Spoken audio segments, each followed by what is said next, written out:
The biggest injustice I have ever seen in my entire goddamn life is this little doggy being made to cook a fake fish. And also the popularity of Blade Immortal by Hiroki Samura. For being one of the most influential manga to ever come out, especially on a modern manga, it's never been paid its due. Stories like Chainsaw Man and Jujutsu Kaisen, and also a bit of Naruto were influenced by Blade Immortal. Even video games like Bloodborne and Sekiro took inspiration from it. And yet, the most you're going to find on this manga is scavenging through social media platforms where all you get are crumbs of what it's really about. On Twitter, the best you'll get is a weekly tweet by some random user with like 2 likes that literally just says, I like it. Or even worse, some guy has currently reading Blade Immortal in their name, and now you're still going through all their unrelated tweets. On top of all that, it fell victim to the seinen manga adaptation curse, which means the anime sucked major ass. Well, actually, they're not terrible. They have some nice direction and sense of aesthetic, but they are far, far away from being the more easily consumable substitute most anime is. So as of right now, its only form of recognition is the fact that Dark Horse Comics treats the series like it's the biggest thing in the world that it should be, and sell them with nice covers and some very nice deluxe editions, which usually gets manga collected in heat. You can pretty easily see that by how the vast majority of Blade and Mortar YouTube videos are manga collection related. It's nice, but I need some analysis. I want some discussion. I don't care about spoiler reviews. They're literally the most useless type of video ever. Review strengths come from its reviewer, and the reviewer strengths come from the audience knowing their taste. So basically, I took it upon myself to be my own hero and make my own long-winded review. But the manga is long as hell, and it'd be better for people to actually read it first, so I can make my 6 hour long Omega commentary ultra analysis video. So with my massive reach of 2 subscribers and hopefully catchy thumbnail and title, I'm hoping this reaches at least 8 views, one for every current Blade of the Immortal fan in the world. Running in a monthly magazine from summer of June 1993 all the way to December 2012, which is like 3 years ago, Blade of the Immortal had an incredibly long run. It is one of the few big seinen manga to actually be completed, which makes it all the easier to recommend. Being manga Hiroki Samura's debut work, the story has a rough start, and with its art and writing not being representative of the rest of it, which is typical for these long-running manga. It's far from what most people would call a slow start, but then again, everything except Attack on Titan is said to have a slow start. And if you're a fan of action, especially comic action, I really can't see you not liking the beginning chapters, as they all include some of the finest single-page finishers ever. But even the Immortal surface level synopsis is about following the adventures of 2 characters, Manji, the Immortal Killer 100, and Rin, a 16-year-old orphan who has dedicated her life to killing the organization that murdered her parents, the Itoryu, a sword school looking to conquer and strengthen Japan. Manji serves as Rin's bodyguard as a way to redeem himself, as in his eyes he must kill 1,000 evil people in order to balance out the fact that he killed 100 good people. It's a simple revenge story setup, and to most people, especially nowadays, it's tattoo generic.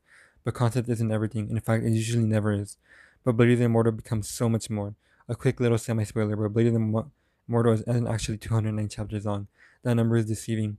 If you were to stack this manga to another of a similar size, Blade of the Immortal would eclipse it easily. The average manga is around 20 pages per chapter, but Blade of the Immortal can go up to 80. In short, it's an epic. More appropriately, it could be seen as a 450 chapter manga.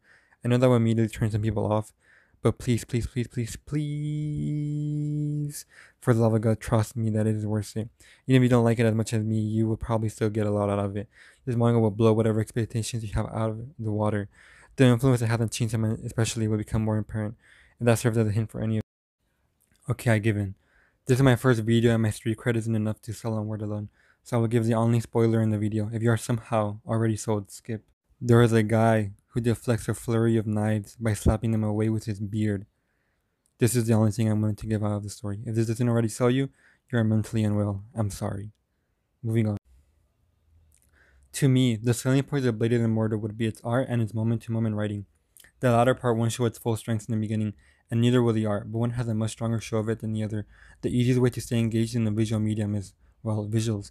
Blade of the Immortal has the strength of a unique art style. Samura's characters are instantly recognizable, much like other great mangaka. On top of that, Samura likes to combine pen and pencil, and even sometimes brush and paint for some super unique stuff. And as the manga progresses, you see the style become more and more realized, culminating to Samura's iconic double-page spreads.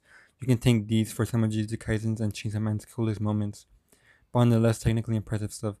But also, one of the most influential parts of Blade and Immortal is his weapons. The vast majority of these weapons are entirely made up. Their weird designs and trick-like designs are worth of direct inspiration for trick weapons in Bloodborne.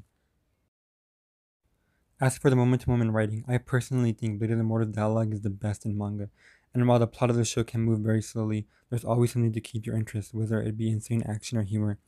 I like my stories at a slow pace, so admittedly I'm biased. Of what I've gathered from the handful of actually fleshed out opinions on Blade of the Immortal, the slow pacing is what held it back for most people. Upon rereading it, I felt this issue a little more, but I still didn't consider it a problem because my love for the cast is insane. Even the most trivial character has personality and charm.